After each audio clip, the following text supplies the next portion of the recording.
fisili masani lava e fisili ai e tangata Kirisiano me se ole so ino la fionga le tua o le fisili ai se au o mai langa sala mai se au mafati ai tangata ma o mai popoanga ya o tono le fionga le tua tele tali o mai ai pe ona ele nei faasoa i le sefulu tolu nei o tatou faasoa taun tatou manino malama e leo o mai o langa sala ia e leo se mea whaingo fie na mafuano o mai langa sala o no tangata pe tai o le tali le tua na tali ai i leo o mai o langa sala ia e leo se tali e whaingo fie a wana fio mai Yesu ma popo ngā tia wha umutia lon soifua ia a olon soifua na wha olai nai o e maa tangata ngā sala o le wha umaina neo tatou le sona wha ingoina o le i to tonu o pōpua ngā ngonga, po ti ngā ngonga,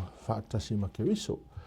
Le sona nei o a whaiuina o le sona o ne nei kuata lona tolu, ia le ala a whaamawai atu ai, mai nei taimi i whaiuina o le sona o te whaapea atu ai e talia ma le fia oe, le wo ma le paanga, ma sani o le tātou por kalama le nei, ia ilona le sona whaiu. Ia i le suafa manu malo i su ke riso, te whaapea atu ai tā lofa lava. Atasi mana ona nei tatou whai a onga masani o nei le sona nei kuata sunga Pasavine, sunga Tavita, matu whapea atu talofa lava. Ia, o te talofa tu foi i au ona le tua sunga Pasavine, malo Pasavine. Malo lava le, no sunga le, teitai o tatou po club le sona wha moe, ia wa pe foi mai mai o le tatou tunu mo so seisi lava, mo lava noa. Malo whaftai mo le whaonaina alo taimi. Mai se foi lau sunga Tavita whaftai tele lava. Po lau talainga tu whanae. Ia, whaftai le whaonaina alo taimi. Talo whalava. Talo wha, ai. Ia, lau whai tātou talo na whaasolo lolo tātou po kalama. Ia, tua whaftai le ama noa su e lau a whionga. Ia, vi ia lava lo suafa whaftai ti ngā o ke wiso. Leo la mātuta noa e whai uele nei le sona.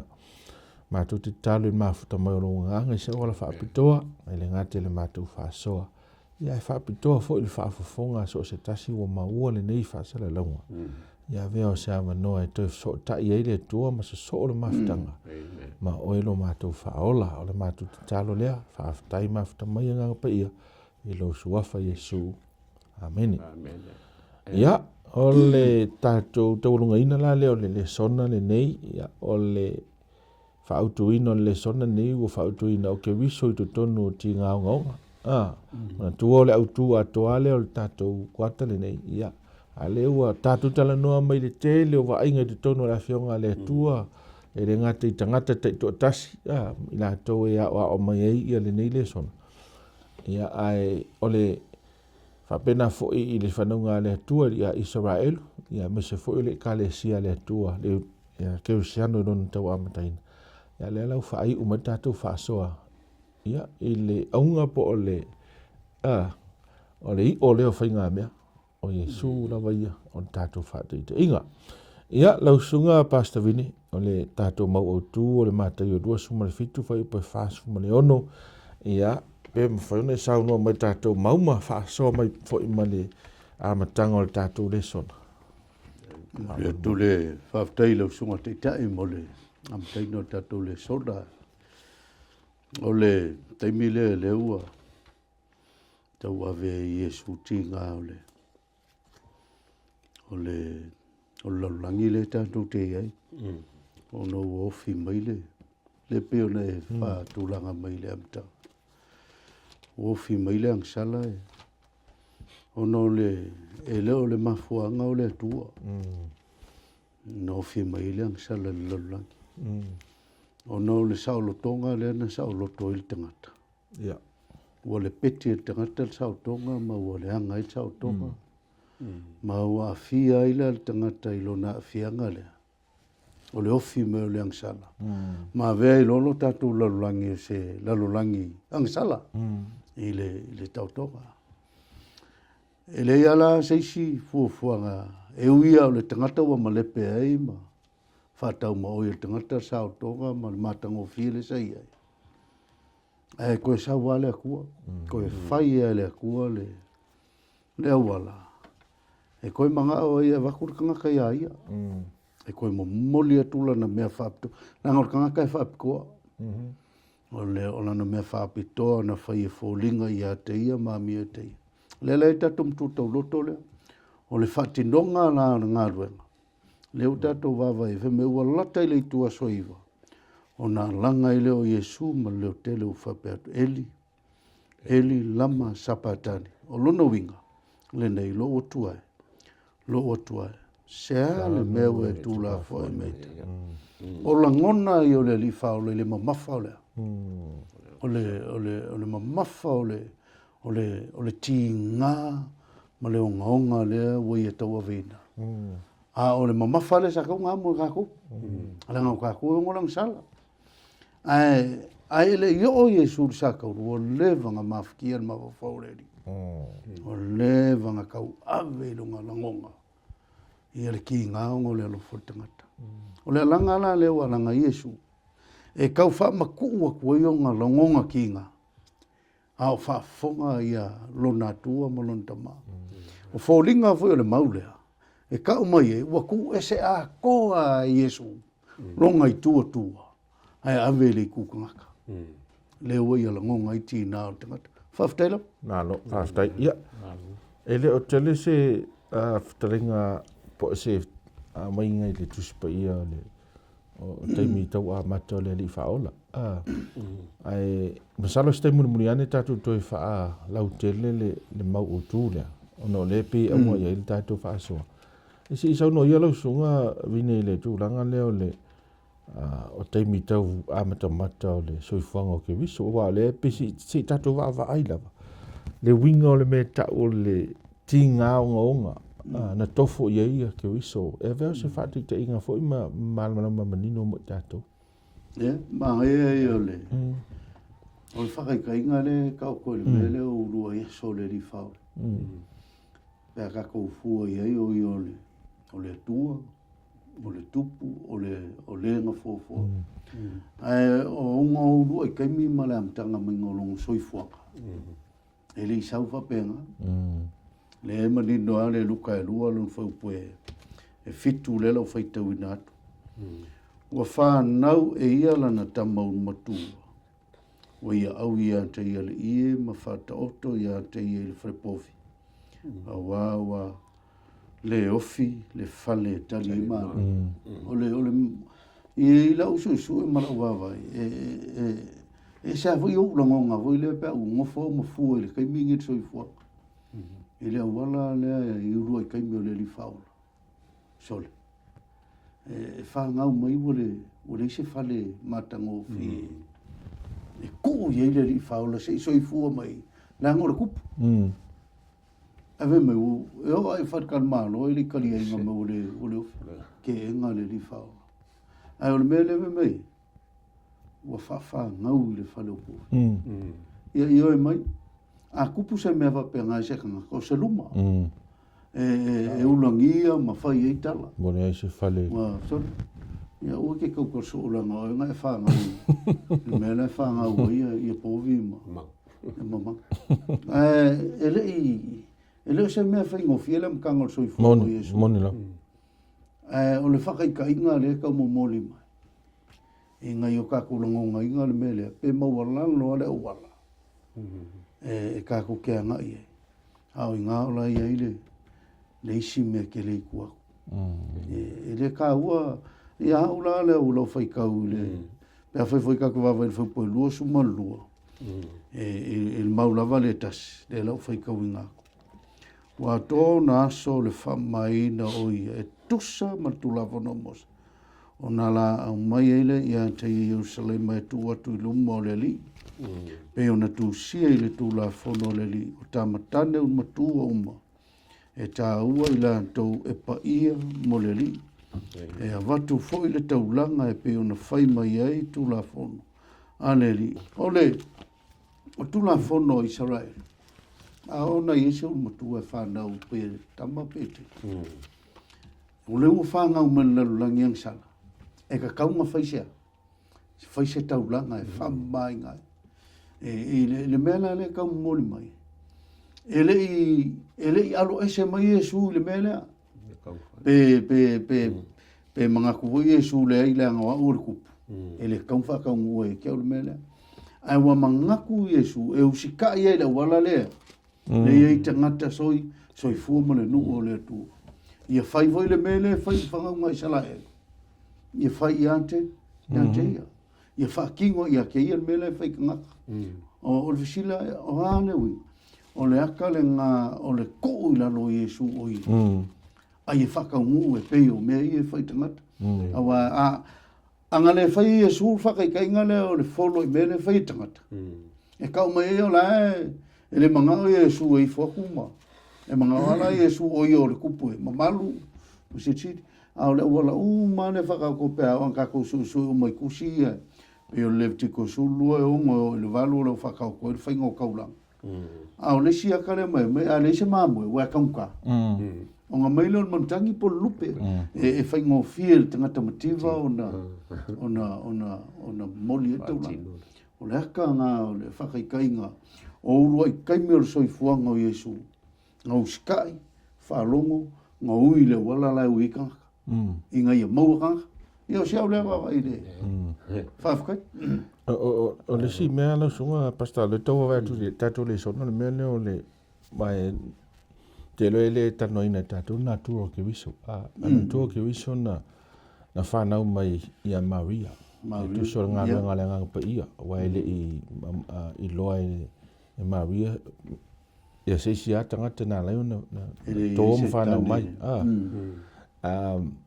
o mela le tu te vavai o Yesu na whanau mai paua le o tangata e se mea atama eva na ola mai ro langa le nei ele se ave ele upo le ole sinless ole pa ia mama ele sanga sala danga la ele le pito atua ona na whanau mai langa pa ia na ave langa pa ia tono manga mama li whanau mai ole winga la whaamatelanga ina ua sau le tangata e tino ya Adam ma Eva ele sanga sala ai sau tofo i molmola laro langi si o mia le anga sala o mea uma o lava ai atu tangata o mea ai o mea uma hanga sala le lalo no wingo la fam telanga ile fai ngofia ia te ia o le sire na mea te lo mtua fai ngata o le mole ia te o le tino anga sala a mena tino le anga sala a le ke mau fa kasima milo va tasima tangata anga sala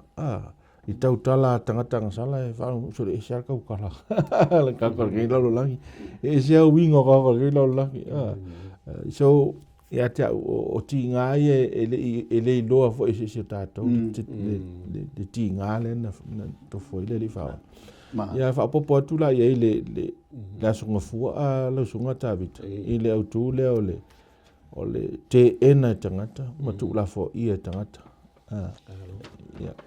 ke lo e ale yone na mo musu tasi le fa mai na mali mai mo lo na nu pa ali kali inga yen ko le bang fa kat kali le nu ole tu e fa tadi sa wi su le lo ele so sku yo te le ma te yo lo le fa mai o mai la o ma ko ya la fa la volta po inga la ori e fila po fe la fa na we su elo ke le lo lo ngala ka mai e makuale mala ko le le pali mo Yesu ya le sau Yesu faia pe ava venga kele pe le mata yo na sulua lo le ai na ya le tata le sa fa malo lo e Yesu tawaso ko ngu nga poses foi le ale wa foi fa Yesu le ngalo ya la fa e lo la kali e lo ka le ofreseio ya wa le mango Belsipulo le dio na ko mele le inga fa Yesu ai nga lua me fo ki apolo i kuoi i kanga kai au foi lo pe fola le ole luka nga e a foi fa na sa ole fe puna lo tasi to se fulu ye le foi sa vai foi ya le tu lunga fe kaule u se i se ya u lunga le nga ngore ya le ka fa Yesu e fa lo aku ele kariele ngu se perfecta e fa lo tole Yesu le talana ile foi le ile te mi fo ile na le se me ai Israel ya le nga fa fanga fa fingi fo yo widows ya ka kale ai fo yo o Eli ya le so ile station nga o le sai tai mi fo ele o ele sai ele na fo ina ele nga ka nga fa fa nga mangul kai mi le o sai ele nga fa malo lo ina man ele malo lo ia ele pela Israel ai malo lo nga o ka ese e ko foi ala ka lai ko o ma ko o mai o ma ko fisili o fe ia ele lo ale ai o mai tanga ta foi le pe va el mo la lo vai mo la lo itanga to le nu ale nga mai ma me alo foi ele na tua ele ele alo le tua o le tua e ta mau ai nga ma o ia ki nga nga Yesu ki me le pepe ala so la ma le po la ave ne ona ma tua o ka mai nga so le ma wala lo o le la nga o la Yesu e foi ana tene o ia i se mere le e ko mai kongo o Nazareth e me le ta mai e na saula va Yesu mo ta to ya la te mo fai la o fai loko au fo sei o mo la tu si upu fo le na tia i la no nga luanga fa ola Yesu le na ya ku mai fo le ka ko ya foi kai bi e la fi me ke a po le ku o isi tai ma fo le fai la va la ko wa ma fo fa ya ku nga luanga le di kai la na no e ta wola fa so le me elena ta wa o le te enga Yesu e tangata na mata mai la ititi o na iloa Yesu o mata na iloa Yesu me mo wa foi ama babele tu polo na silfia den tato va ia na famena su e Maria ma Josefa e mo wa ele mo man no wa mata ma tama i po ai ai fulan la fulan nga dueng ia mai o se me fa ngata lo oi ia ai le lo e tangata lo e lo ne o sa mai le tua al me le tu ne ban na fa ia su la fa sai o ma tu su fa mai no tu su ia fionga e to te mo oi le leo ai o kusi nga kusi fa ka umma ya ane wo sa we ko ke lo ko ke nga lo winga o se me ti nga fo la le ai me sa pai lo o sa le wa le wa fuli ma tu Yesu le wa lo o nei le matanga fa ngole o le fo ino le langi I mean imagine you know this is your own universe I mean it's your planet o e pule me ai ke sa o inga fa ka a le o sa o solo muar ka ka ke inga o ko sili o le mai o le la kari e le o Joseph le kali ele o le kamuka ma o le lau ke faia me fa penga e lau ke le kali inga le ya ka vai ka le songa masalo le asisi le songa e kai o mangi le songa mo ki nga nga ele me fa ngo Yesu o ka ko ku so le yo Yesu i dungo le sa tau o me ai e kukupu ya so fa so le mangi nga le o se me kali ngo fie ka a pe o sunga vinge a pe o vinge so mai so pai ke ai era so pai ke engano yo la se ngo le o ngale pe nga fu ya lo o sunga fo i to e le o se me le te ena o lava tangata ele tangata ese e ki o a vai mai Yesu ele malus perfecto no da la fu ya ele ko ka o Yesu o ke le perfecto e fe ki o kusawa e o ala ia Yesu ele kali inga ai ma ia le fu po lima valu ma lima iva esele le yonge le va quando le pule son le vai tau atu o fa pe mai Yesu ia te la tu e moni o te fai atu ia tu sa au ia au le ai se Abraham ona la to fetongi le i ma e fetongi a te ona la filo Yesu o fa man wa u ia nei tu tonu ia te la to mamali wes ele o mo yo ngal me le o fa ia la o fa makala ko Yesu mesa o fa makala ko Yesu me mongi e va ka ai ele fi fa un loika na vo le va in fa nga mo ka na re o la ko ma fa un kupu me ai ngo yes la ngo ka vika fa ngo me Josefa o le kanga kang sala fa fe vai me nga ye le kanga fo fo nga le ku ai ang sala ya u yo e mo nga me nga fai ile a makanga o so fo nga Yesu e le fa ko apu nga ki Yesu no sako maka mai lo nga fa nga mai ile fa ka va amle ma o lalo o le me nga so fo mo le a wo o ngai fa ia nga ruenga fa nga winga mai o le awa o kanga ai le fifa lo nga e o a vola ke minga i fe o le lide la un e le fifa lo nga ka ya ka ko wa ia e fia mo le li ke mi e ka kaunga ngoko le fe au le Yesu o ka ko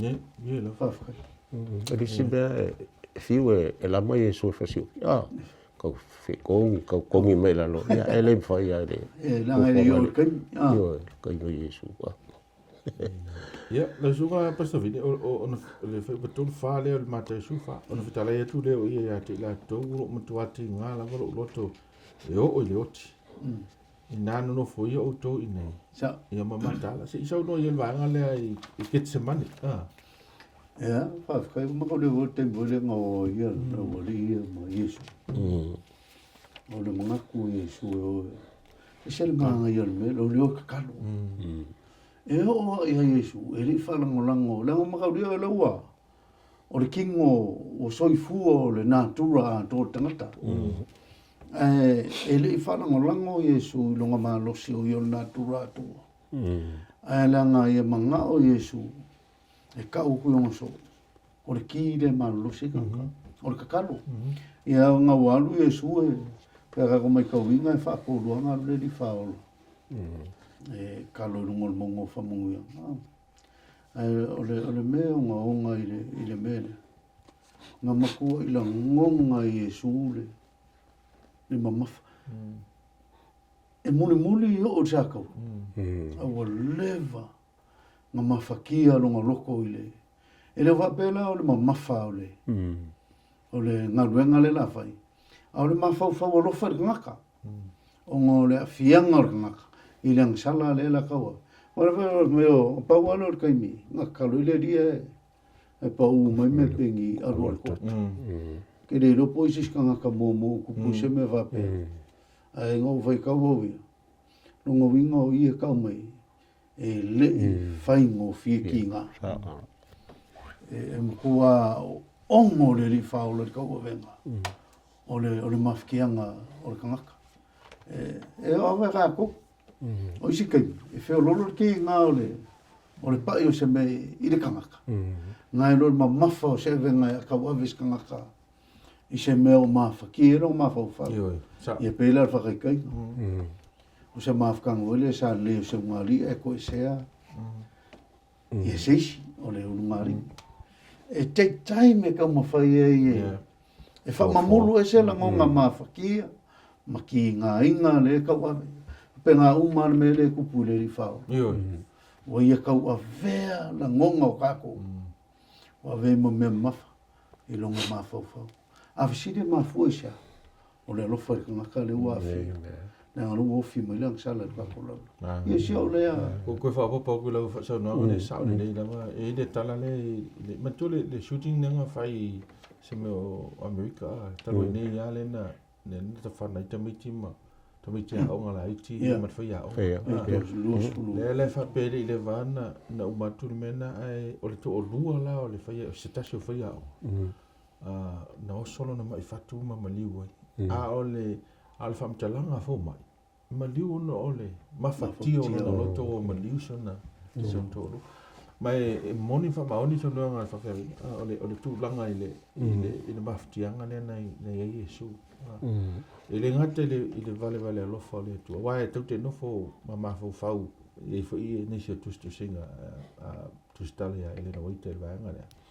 Fo ile fo nga mata penanga ile tu o le ale me tu mai ma tu fa matu so efeso whatever na fo ile tu o falta po kalva viu whatever na ile plan na tu ile fa ya tama e vola ne wingo le fa no wingo sa mari lie lava ai ngatu. A tupu mai se pe fea ua leo sta tangata. O tātou ai toi whele.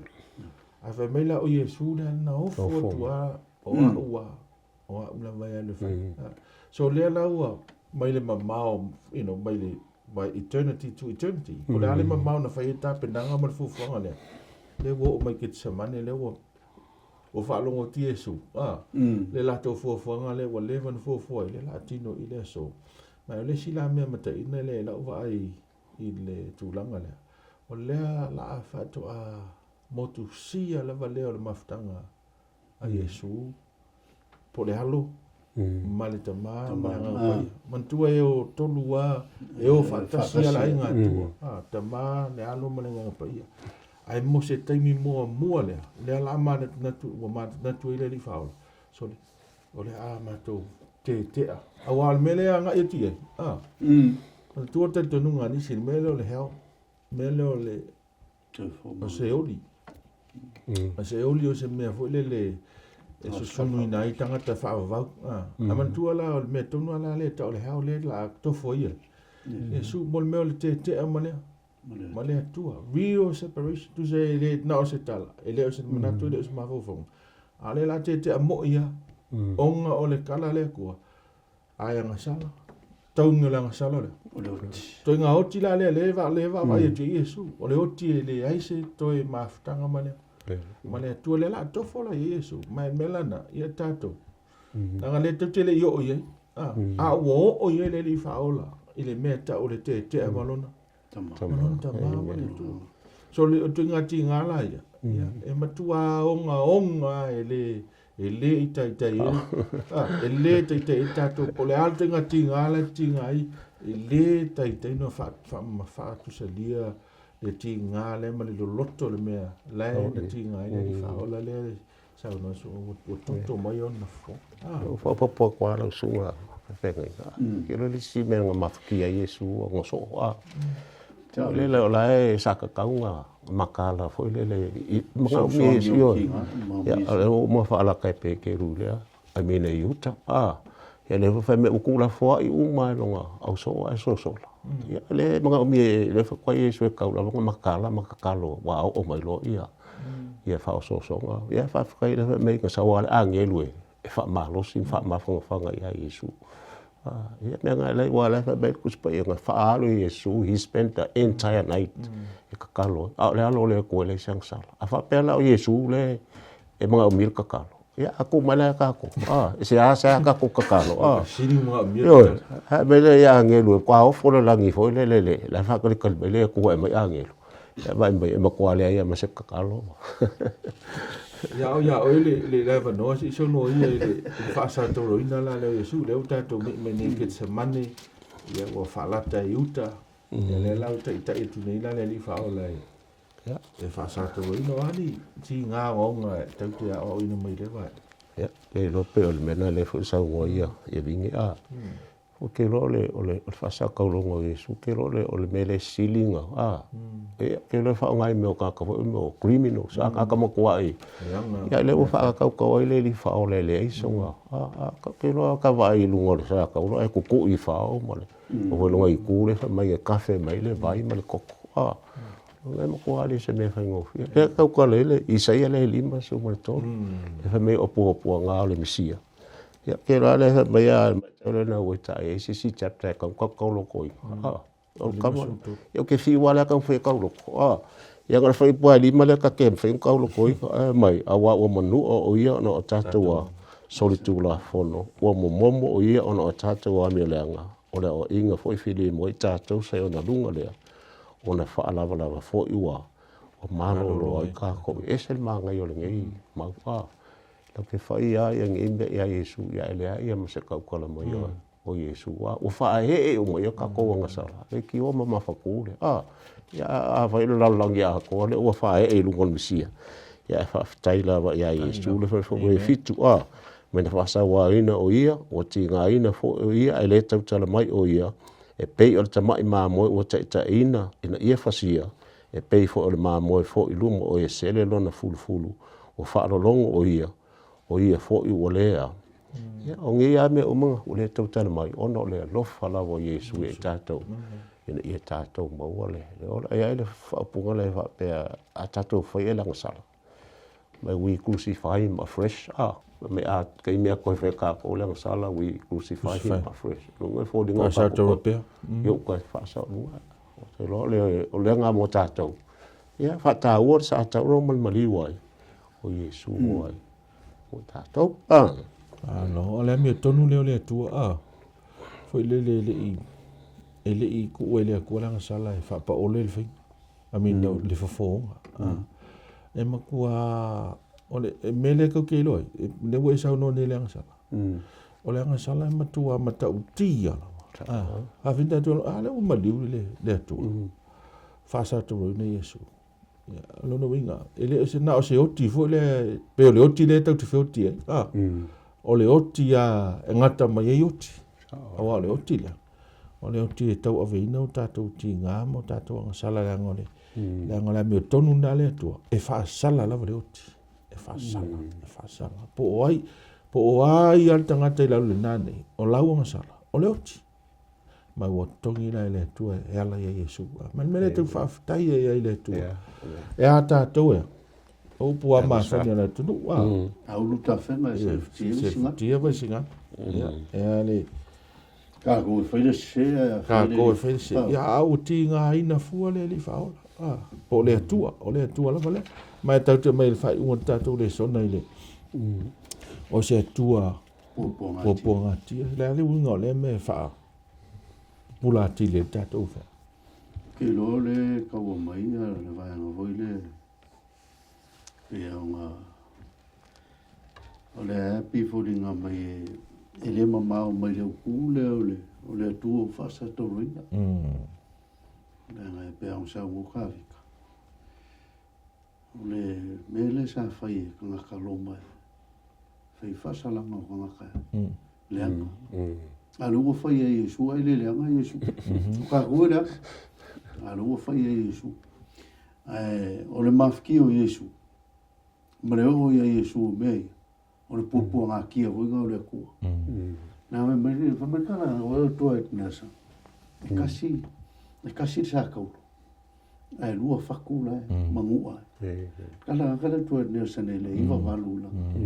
Ne te iwa walu. Whamakana ngā kale. Nā ngā le whaku o le atua, le ua le whaku Yesu.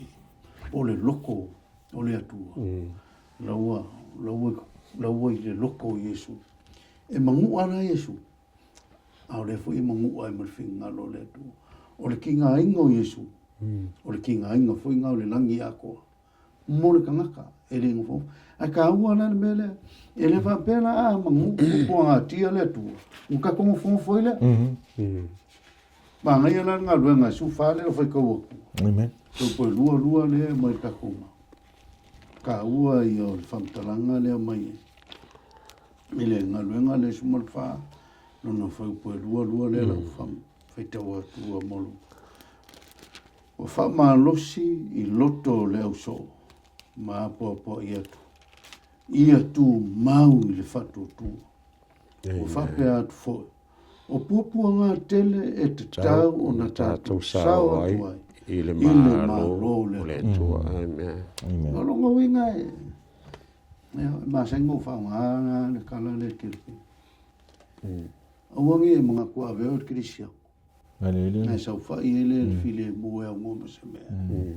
E kupu iau e. E kakau o nga e kufo inga kinga. Le ngau Yesu ngau i kinga. Le nga popo ngā kia le. E kuk sirfia. Kau kai miu mai o kwhairang sala. O la e la ngonga le mafki o le lanki. Ma wha ngō le lanki. O kako vuila. E ka kau o ngā kako ui vuila i mea ia. Kako kofo inga ki ngāre. Nā ngā rewa mea ia le whamtala ngā pauru. O whai aku Yesu. E ka kau ngā ko ui pupua ngā ia. Le ngā i ngā ka penga i o kou mure o lai whāua. I pēlea le whakai kainga. I le whasolonga menga o kala whasopiko whakirisiango. Ka uki. Whau masoloi whaikau milionga. I la kunga whioki o ngor kuspaia lea. Marikala le Yesu. E oa i le awhi lua se lau ongos fulu kai mi ka ua kala whasolpiko. O Dark Ages. O kausanga o pungsasa. Whau ma milionga. I la mai le whamtalanga ni se whamaumongo e ova ma le 5 milionga. I la kunga ma saa koko. O ngor kala le le ku. O le kamwhaila le ka whimau. Le la rewe me Yesu. Iau koukou mau pe whakokua. Au mea ia. Ko ke ui mai puponga. Au i ngā ka penga i uku. Rono e. Whafkai lea kua o lea mai le. Le warning.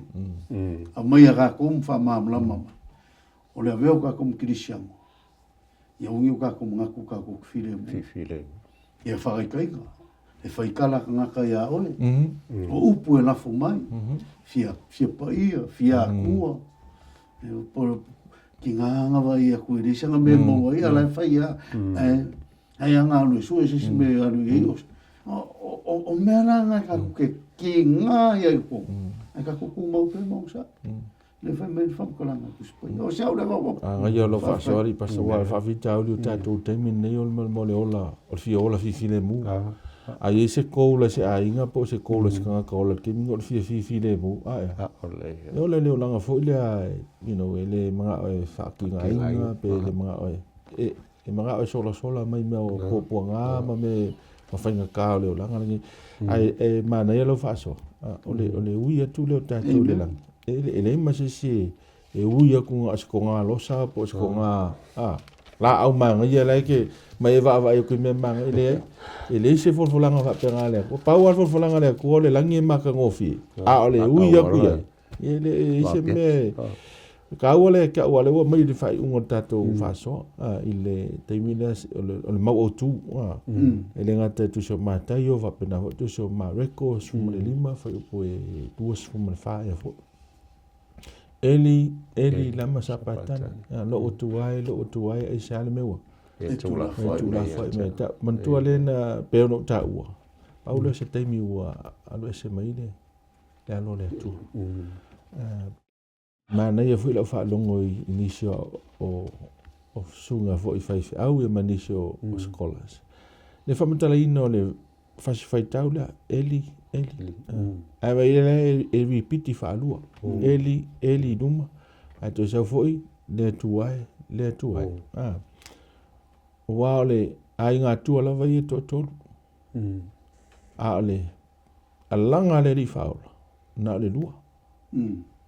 Lo o tuai. E sa meua a langa e lo o tuai. Langa o ia o le ata li o tangata. La ua tau o le ata li o tangata. Ua tau tangata. Le tua. O feo i le alo. Wai sa tonu hapea, lo o tua. O i whamau ni ai, o lea tua lea. O lea tua lea, po lesi lea tangata le ai ngā tua. Lea ua i lunga. O le sa tau le fsile sia. O nao o e ma. O nao tātou tangata ngā sala. So, ai seisi tangata e manatu mai le ngā sala, ma launga ina seisi i fe au e promote ile anga sala po se sia me e manatu e alofia pe fa se excuse o anga sala. O le matua fa le alofa ile tu mana na falta. Male maliu le o Yesu. So e tau e tato pe inosia tato. Pe inosia le Cristiano ona ta ulang sala. Ya e mautino. E les kama inosia le li fa ola. So le inosia o le tangata fa tu no no te inga ia muli le tua mona. That's nothing compared men fai Yesu mo tato. Ai tato winu ai. Tofo iai. Le anga o le tato te muli tūlanga au o Yesu lo tato whaola. Ia. Pe eni ro sau noa whai ua wai o le tato le sona whai ule ne o nei kuata. Ia ona wha mai alo le o tato whaso. No su. Ana ia le. Ele me a kako ki ngā inga. A kako poponga. E man kore poponga o Yesu. Mai Romana e ono lusu tolu o wāre tongi ole. Anga sara le oti. Ole ola wha wau ole me alo whafoi inga mai lawa mo o tātou. Ka ule le mele. Ia o sau mo voi. Sau lo sau Yesu. E kongi la lang sara le oleoki. Ia mai la mo ia haku. E mo wilo la whawau. O le mea le sile me piforinga mai o le sile kar konguma. O istangata. Au maa leo kingewa. E le isi si whapoi mo i kalaku. Au maa ga e kai me keo kea. Ai mai e kusi o tito pe a whaika kua wai ai. Mai e le pepelo le ola e whawa. E le pepelo. A whai e mongi. Ia le oke whawa. E ei le ola e whawa o e sui kūlanga. Ia o le whamkala kusi o wharinga luakas. O le ola ngā e whai mai e le koe malingi e ngiloi maka. E le koe iaise kangi au e. E le koe o mai le oke. ai fifia fa o le winga e fai pea le fifia le o le ave mai tito ele pepelo ele pepelo le ola e fa mangingo pa fai tatu tu va ia o fa mo ngalo ka ko Amen. e ka kaulang ka ko kinga ma ka ko ui me Awa o mari o mai na leoki ele mas. lisi me ka ke poni le ho ka ko sa me nga ka wo ka la po mo motia timoto e fa no fo po va o te wita mo au pale fa ta si e mai lanto o e fi non fa mai o ka nga ka e oki ala mo ki e o ai ki sia o ele ka ma so sa ki sia na lo ve me ro mo no po sku o le kongi le oki o le kongi lang sa le oki au le ola e fa va o le me fo fu ale we ka kala le ngi ko lu po ko lu o le o lo le alo le ku o ia te ia le alo ai ma le ia Yesu ma ve Yesu mari mo fa se po a ki nga se no ya ai sha na ngalo e mo ki ngo pe o me o ki o le o le fa va lu ko amen Ma lo aftai. Ia le nau mo tu atu se matu pala ia se nati fale langi fo i mo o ile wo ala tatu fa so le nei fa ai o le nei kuata mai ele te tununga ia o se fa manuanga mo oi a o se fa manuanga fo i mo tu fa so i upo le tua ia a tatu fitu fa ile le fionga le tu o matu te talo ia a vea ia nei fa so o se o le fa mausali fa mautu i nai ia lo fa moi i le tua malana fa ultanga ia e mai se o le tapena ino o e ma ultanga te kirisiano i le aso e fio mai a Yesu avi na e tatou le langi na mare o le fa vau sau no e sunga al fai fi au ia fa manuia tele lava le tua o nei ngalo le fa o pe le tatou o nanga le le sono fa moi i le si fo e tatou le sono fo o le a so ai ia o nei ngalo ia to ti mai fo ia au mai siaki tatou channel nunga le YouTube o le Facebook o ve lava o le ato e fa lo tatou le sona mo le kwata fo e mo le temi nei fa so i foina mai manuia tele ia la mano longa ma nga ruenga mtu fai o lo fenga ia o e pa anga a masi so stasio lo fa mai ia fa manuia tele le tu lo sunga pasta vini be fa le sa no fa manuia mai o tatou so mai moa mai ia ma se fo ia fe au tu inatu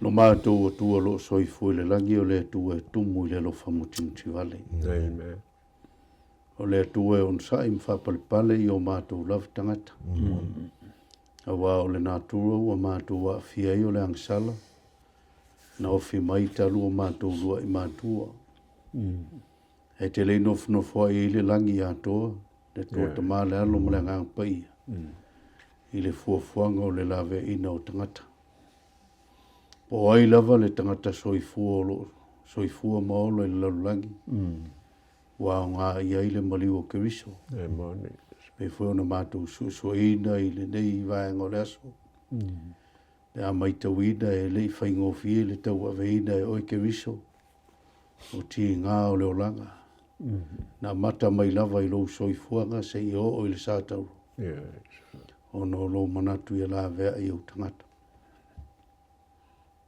whaafitai mo le whaotanga whaafitai lava